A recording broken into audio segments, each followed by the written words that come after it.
Hey everybody, welcome to the Mass Retirees Weekly Update. Today's Friday, March 5th. Thank you so very much for joining with us again this week. I'm Sean Duhamel. I've got a lot of good news to report in terms of your health insurance and the State Group Insurance Commission's announcement yesterday of the rates for the coming fiscal year. But before I do that, let me remind everybody of a very special and important event that's taking place this afternoon at 1 o'clock. Today we will host another telephone town hall for our members. Our special guest today will be Massachusetts Congresswoman Katherine Clark.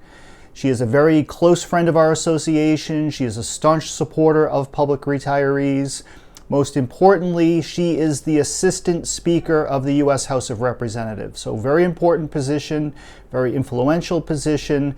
She has been kind enough to give us an hour of her time this afternoon for our telephone town hall event. She's going to update our members in terms of what's going on with the windfall elimination provision, our reform efforts there, a whole host of information about the activities that are happening on Capitol Hill right now. And she's going to take your questions, listen to your concerns. So we are very much looking forward to a very engaging hour with Congresswoman Clark. So if you are available this afternoon, please join with us. There are two ways you can participate in the call. And we publish this information in the newsletter. So if you look in your March newsletter, this information is in there. It's also contained in today's email blast that was sent out. But for those of you who have not seen it or don't have access to the newsletter right now, there are two ways you can participate. One is by calling a toll-free number that will automatically connect you to the call at 1 o'clock today. That number is 833-491-0336. Again, 833-491-0336. The other way to participate, once again, is by receiving the automated phone call from me today at 1 o'clock. Every time we host one of these events, for those members whom we have a telephone number for, we're going to send you an automated call. All you need to do is answer the phone, stay on the line, and you're going to automatically connect to the meeting. And like I said, today's meeting is going to be a really important event for us. We are very excited by this. Should be super interesting. So if you're available, join with us, get a front row seat to what's going on. But the good news I also want to share today is that our worst fears, fortunately, did not come to fruition.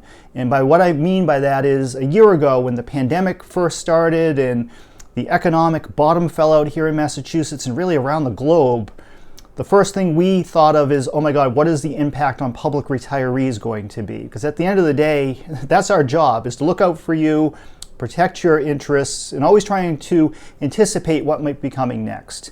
And anytime there's a recession or an economic problem, you know firsthand that our members unfortunately end up with a big target on your backs for cuts in benefits or cost sharing or cost shifting, as the case may be, with your health insurance plans. The good news is that none of that is taking place this year.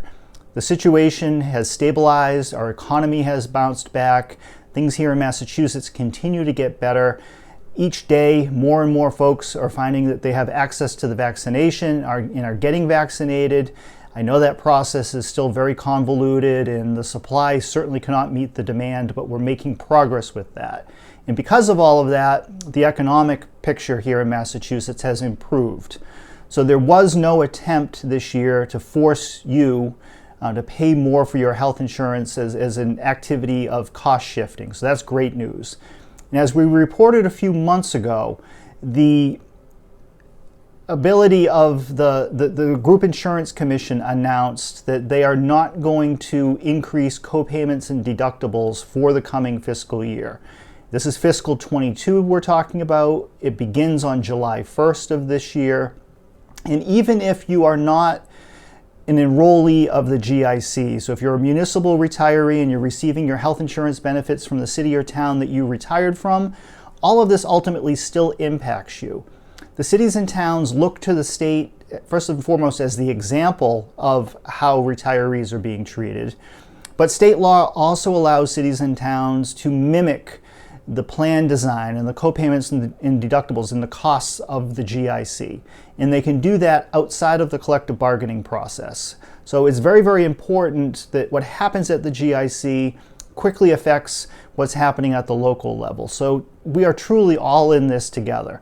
So again, the good news is your co-payments, your deductible, the plan design, all of that is largely remaining exactly the same as it is now. And this will be the third consecutive fiscal year where we've seen no increases in out-of-pocket costs. And it's our opinion that you're already paying too much for your benefits. So we're very, very pleased to see the fact that the GIC is not trying to force you to pay any more. So that's super good news.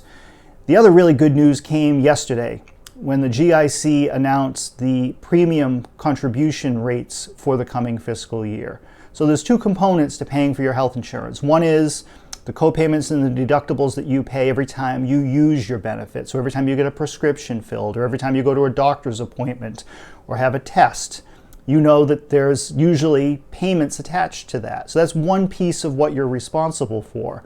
But the other piece that everybody pays month to month is the monthly premium.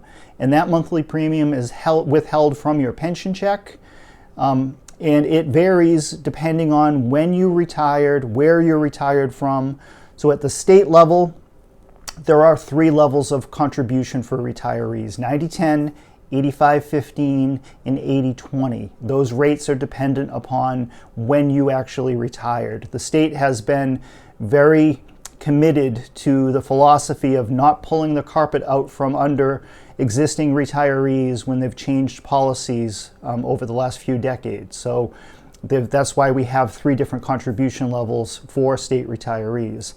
At the local level, if you are a municipal retiree or retired teacher, unless you're part of the RMT program, your insurance contribution rates are determined by the city or town from which you're retired, or the school district in which you're retired. It's up to them. It's a local decision. The minimum amount that any community in Massachusetts who's participating in the GIC, they have to pay at least 50-50. That's the floor. The average out there is probably right now about 75-25. Unfortunately, we don't have any fast data on that.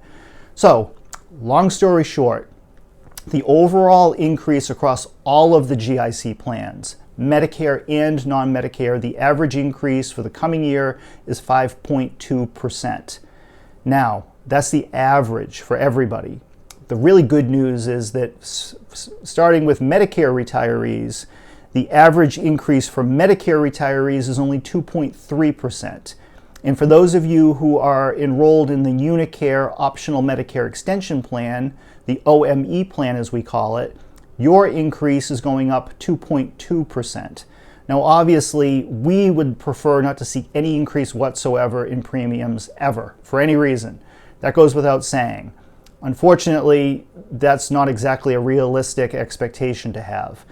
The cost of the insurance, the total price of the insurance are determined first and foremost by the prices being charged by doctors and hospitals for the services and procedures and other medical costs that you're incurring.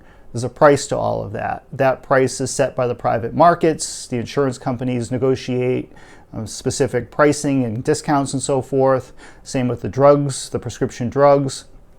All of those components go into what the price of the insurance is going to be.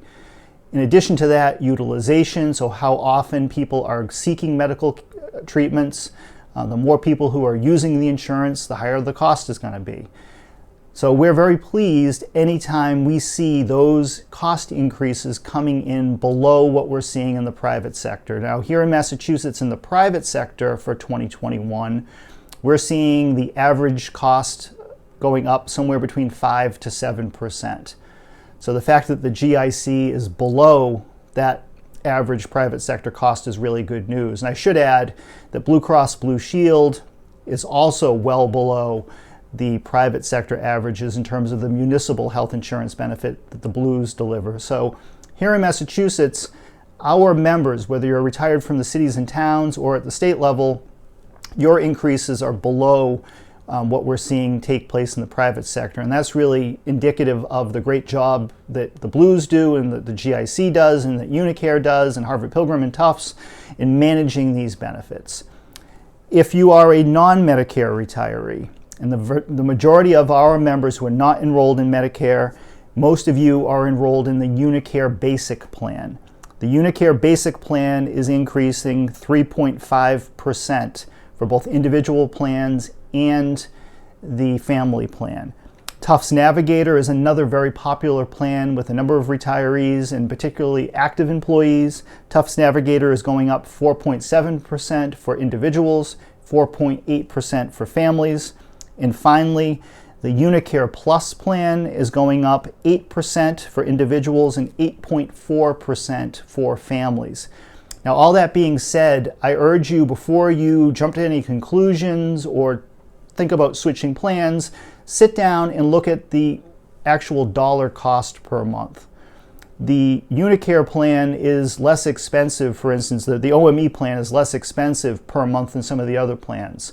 So a 2.2% increase on the UniCare OME plan, dollar-wise, is a very small increase every month, which is really good news for our members. But you cannot shop simply by price when it comes to your health insurance. Open enrollment is coming up in the month of April. I know that some members will be looking to switch plans during that period of time.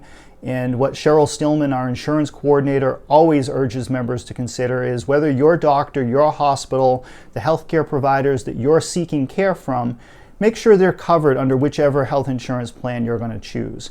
Also, if you're living outside of Massachusetts, either full-time or the majority of the year, that's also a consideration.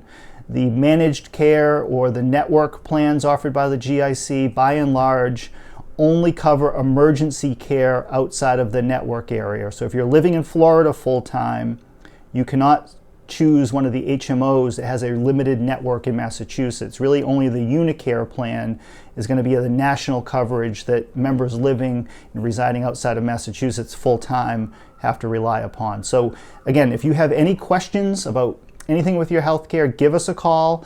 Cheryl Stillman's name is right on the back of your membership card. Same with mine and Frank Valeri. All of us here on our executive team, we're on the back of the membership card. Give us a shout or send an email. We're very happy to help you and answer any of these questions or walk you through these kind of things. But again, if you're available this afternoon at 1 o'clock, join our teletown hall call. We're hoping to have a great crowd for Congresswoman Clark, and we'll be back to you again next Friday with a new update. Thank you so much and stay safe.